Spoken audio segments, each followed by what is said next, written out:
अस्सलामुअलैकुम and welcome back to my channel. आज मैं आयमा का बैग पैक कर रही हूँ क्योंकि हम जा रहे हैं मम्मा के घर से अपने इन लॉज़ के यहाँ, यानी कि मैं अपने इन लॉज़ के घर जा रही हूँ। हम ट्रैवल करेंगे बाय एयर। तो this is very first time that I am travelling with my 3 kids. मैंने जो है वो पहले भी बाय एयर ट्रैवल किया है क्योंकि तब मेरी सिर्फ एक ही बच्ची थी, उमैमा, तो उसके साथ बहुत इजी हो जाता था ट्रैवलिंग करना। और कराची से इस्लामाबाद का जो सफ़र है वो तकरीबन जो होता है वो 2 घंटे का होता है, तो इतना ज़्यादा मसला नहीं होता था। लेकिन अब जो कि मेरे साथ दो मेरे यानी कि बच्चे हैं बड़े, और एक जो है वो छोटी बेटी है यानी कि 1 मंथ की, तो फिर मुझे उसके हिसाब से मुझे आयमा का बैग पैक करना था। तो सबसे पहले मैंने जो है वो बैग के अंदर रखे थे आयमा के 2 ड्रेसेस और उसकी चेंजिंग शीट, डायपर और वाइप्स, जो यानी कि मोस्ट इम्पॉर्टेंट थे। साथ में मैंने उसका पाउडर, परफ्यूम और साथ में ये मैंने कॉलिक ड्रॉप्स थे जो मैंने रखे थे, और सेलिनेस जो ड्रॉप्स होते हैं जो नोज़ के लिए होते हैं वो मैंने रखे थे। साथ आ गया उसका जी जॉनसन्स का बेबी लोशन। ये सारी चीज़ें मैंने फ़्रंट की पॉकेट्स में ही रखी थी बैग की, ताकि मुझे जब ज़रूरत पड़े तो फिर मुझे पूरा बैग जो है वो खोलना नहीं पड़े, फ़्रंट की ही मैं ज़िप खोलूँ और मुझे सारी चीज़ें मिल जाएँ। बेबी वाइप्स तो मैंने रखे ही थे, साथ में मैंने एक हैंकी भी रख लिया था और एक एक्स्ट्रा डायपर आगे वाली पॉकेट में भी मैंने रख लिया था इन केस अगर मुझे ज़रूरत पड़े। उसके बाद जी मैंने लिया था ये पैनाडोल का सिरप। ये मैंने एक्स्ट्रा ही रख लिया था क्योंकि आपको पता नहीं होता कि कब कहाँ किस चीज़ की ज़रूरत पड़ जाए छोटे बच्चों के साथ। तो ये सारी चीज़ें थी जो मैंने बैग में आयमा के रखी थी, और बैग मेरा पैक हो गया है। छोटे बच्चों के साथ ट्रैवल करना जो है वो बहुत ही मुश्किल होता है, ख़ास करके अगर आप अकेले बच्चों के साथ ट्रैवल कर रहे हो और आपके साथ आपके हस्बैंड या कोई मतलब कोई साथ ना हो। यहाँ पे जी मेरी सिस्टर जो है वो आयमा का फ़ोटो सेशन कर रही थी क्योंकि आयमा जो थी वो 1 मंथ की हो गई थी माशाल्लाह से।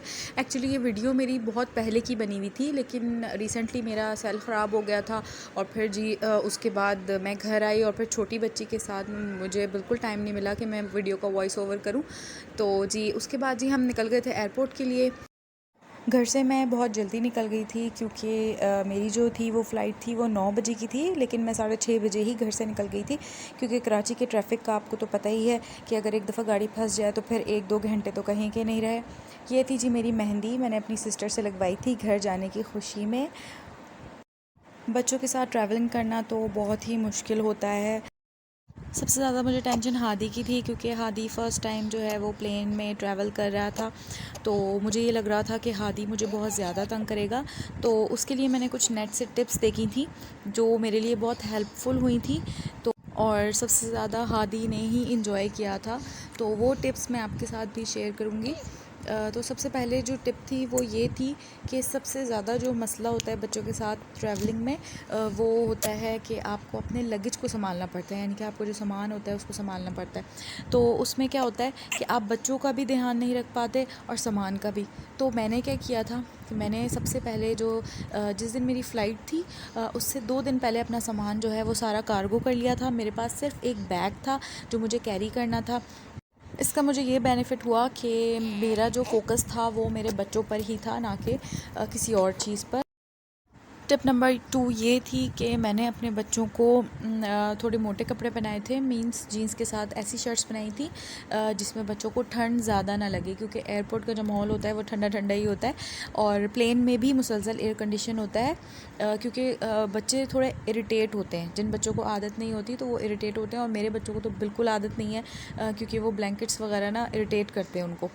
तो इस वजह से जी मैंने उनको ऐसे ड्रेसेस पहनाए थे जिसमें मेरे बच्चे कंफर्टेबल हों। यहाँ पे हम डिपार्चर के लिए जा रहे थे और मेरी मम्मा और मेरा भाई जो है वो हमें सी ऑफ कर रहे थे।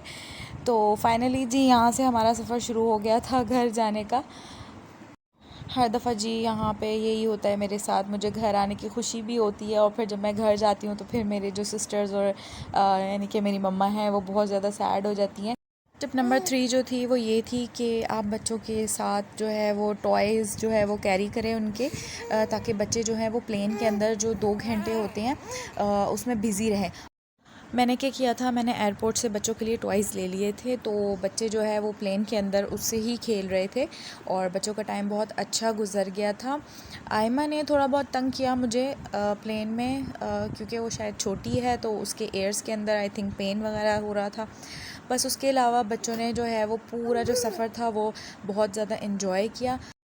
ये कुछ टिप्स थी जिनको मैंने फ़ॉलो किया था और मेरा सफ़र बहुत कंफर्टेबल गुजर गया था। बच्चों ने भी बहुत ज़्यादा इंजॉय किया था, तो मैंने सोचा आपके साथ भी मैं शेयर करूं। उसके बाद जी हम फाइनली इस्लामाबाद एयरपोर्ट पे पहुंच गए थे और हादी जी बहुत ज़्यादा एक्साइटेड था बाबा से मिलने के लिए, और बस उसका बस नहीं चल रहा था। वो कह रहा था कि बस मुझे छोड़ दो, मैं खुद ही जाऊँगा। आयमा के बाबा जो है आज फ़र्स्ट टाइम आयमा को देखेंगे और आयमा भी अपने बाबा को फ़र्स्ट टाइम देखेगी, क्योंकि जब से आयमा जो है वो आई हैं तो मैं मम्मा के घर पे ही थी, यानी कि मेरा बेड रेस्ट चल रहा था। तो उसके बाद जी अब हम फ़र्स्ट टाइम जो है आयमा को लेकर जा रहे हैं घर पे, यानी कि मेरे इन लॉज़ के यहाँ। ये थी जी आज की वीडियो। अगर आपको मेरी वीडियोस अच्छी लगती हैं तो मेरे चैनल को लाइक, शेयर एंड सब्सक्राइब ज़रूर कीजिएगा। अपना बहुत ज़्यादा ख्याल रखिएगा, मेरे लिए बहुत सारी दुआएं कीजिएगा और मिलते हैं नेक्स्ट वीडियो में। अल्लाह हाफ़िज़।